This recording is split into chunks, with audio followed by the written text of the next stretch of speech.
আলুর দামটাকে ডিসাইড করবে, marketing division decide করবে না।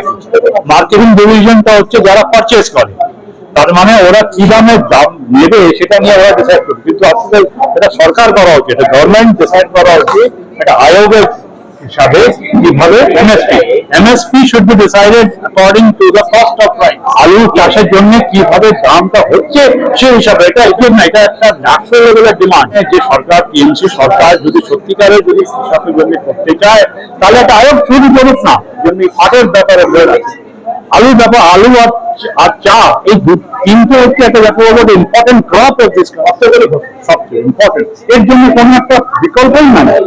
আর এটা যদি ভেঙে যায় তাহলে পশ্চিমবঙ্গ অ্যাকচুয়ালি যে ভেঙে যাবে।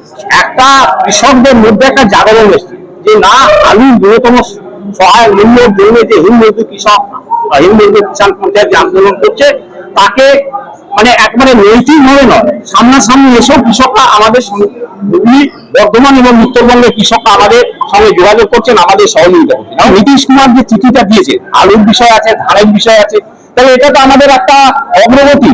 কারণ হচ্ছে যে একটা রাজ্যের মুখ্যমন্ত্রী তিনি হিন্দ কিষাণ পঞ্চায়েতের যে দাবিগুলো শুনেছেন, দেখেছেন, করেছেন, তারপরে এই রাজ্য সরকারকে চিঠি লিখেছেন যে এগুলো সহানুভূতির সঙ্গে দেখাও। তাহলে আন্দোলন তো একদিনে সফলতা পায় না, কিছুটা তো সফল এখানে। এই জায়গা থেকে আমরা নিশ্চয়ই আমাদের অগ্রগতি হচ্ছে।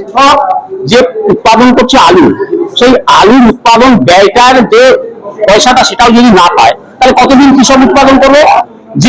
যেসব 1 লাখ 1.5 লাখ টাকা যে মাইনে পান, যে 50,000 টাকা মাইনে পান, তাকেও কি কৃষকের দায় পড়েছে যে এইভাবে কম দামে খাওয়াতে হবে? তার সারের দাম বাড়ছে, জলের দাম বাড়ছে, পেট্রোলের দাম বাড়ছে, ডিজেলের দাম বাড়ছে, বিদ্যুতের দাম বাড়ছে, শ্রমিকের দাম বাড়ছে, তাহলে সে কোথা থেকে দেবে? তার যদি উৎপাদন ব্যয় বেড়ে যায়, আর যদি সেই উৎপাদন ব্যয় থেকে তার লাভজনক মূল্য না পায়, সে তো পাচ্ছেই না, তার থেকে আরো কমে যাচ্ছে। সরকার ইচ্ছাকৃতভাবে এটাকে ফল্ট করাচ্ছে, দাম নিচে নামাচ্ছে, ভোটের স্বার্থে নামাচ্ছে, দলের স্বার্থে নামাচ্ছে, জনগণের স্বার্থে নয়। কারণ কোল্ড আলু এবং উৎপাদিত আলু দুটো যদি এক জায়গায় এসে যায়, তাহলে আলুর দাম অটোমেটিক গেলে ম্যালথাসের তথ্য অনুযায়ী যোগান এবং যে চাহিদা, সেই যোগান আছে প্রচুর, চাহিদা নেই, তাহলে অটোমেটিক এই দাম কমে যাবে। সরকার এই সিদ্ধান্ত চলছে, কিন্তু চাষি যে মরে যাবে সেটা দেখার দরকার। 80% মানুষ এই কৃষির উপরে নির্ভর করে পশ্চিমবঙ্গে। না যে শুধু চাষি চাষ করতে হয়, চাষির সঙ্গে কোস্টাল আছে, চাষির সঙ্গে ট্রাক ড্রাইভার আছে, চাষির সঙ্গে দালাল আছে, চাষির সঙ্গে কলকাতার মিউচুয়াল আছে, চাষির সঙ্গে ঠেলাওয়ালা আছে, এবং পশ্চিমবঙ্গের সেই যারা ঝাড়াই বাছাই করে তারা আছে। অন্তত 20টা লোক এর সঙ্গে সংযুক্ত হয়ে আছে। কোস্টালে ভাড়া বেড়ে যায়, তখন তো কোনো কথা হয় না। কিন্তু চাষির যখন দাম বাড়বে, বাড়ার সঙ্গে সঙ্গে তার অন্তত তার উৎপাদন ব্যয় নিরূপণ করে সরকার তার দামটা ঠিক করুক।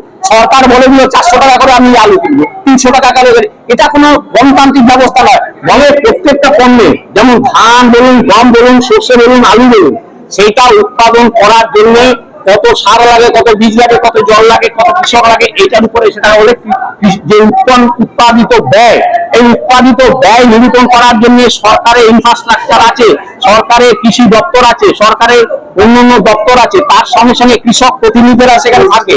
সকলকে নিয়ে এটা বসে ঠিক করতে হবে। কারণ কোনো একটা রাজ্য সরকার বা রাজ্য সরকারের মন্ত্রীরা ঠিক করতে পারেন না। এখানে যেটা হচ্ছে সেরকমই হচ্ছে, বলে দিলাম রাত্রিবেলা, বলে দিলাম সকালবেলা, ঘোষণা করলে এত টাকা, এটার উপর নির্ভর করে। আগামী দিনে আমাদের কর্মসূচি হচ্ছে প্রত্যেকটা জেলায় ডিএম অফিসের সামনে, এসডি অফিসের সামনে, বিডিও অফিসের সামনে ধর্ণা প্রদর্শন এবং ডেপুটেশন দেওয়া, এবং ছোট ছোট সভা করা, জনসভা করা, বড় করে উত্তরবঙ্গ এবং দক্ষিণবঙ্গ আমাদের উৎসাহিত দেবেন। এবং কৃষক এবং শ্রমিকদের স্বার্থে, বিশেষ করে অসংগঠিত শ্রমিকদের, তারা যে পাওনাটা পাচ্ছেন না, সেইটা পাওনা যাতে পান, তার জন্য সরকার, কেন্দ্র এবং রাজ্যে যে বঞ্চনা করছে, বঞ্চনার বিরুদ্ধে আমরা আন্দোলন করব।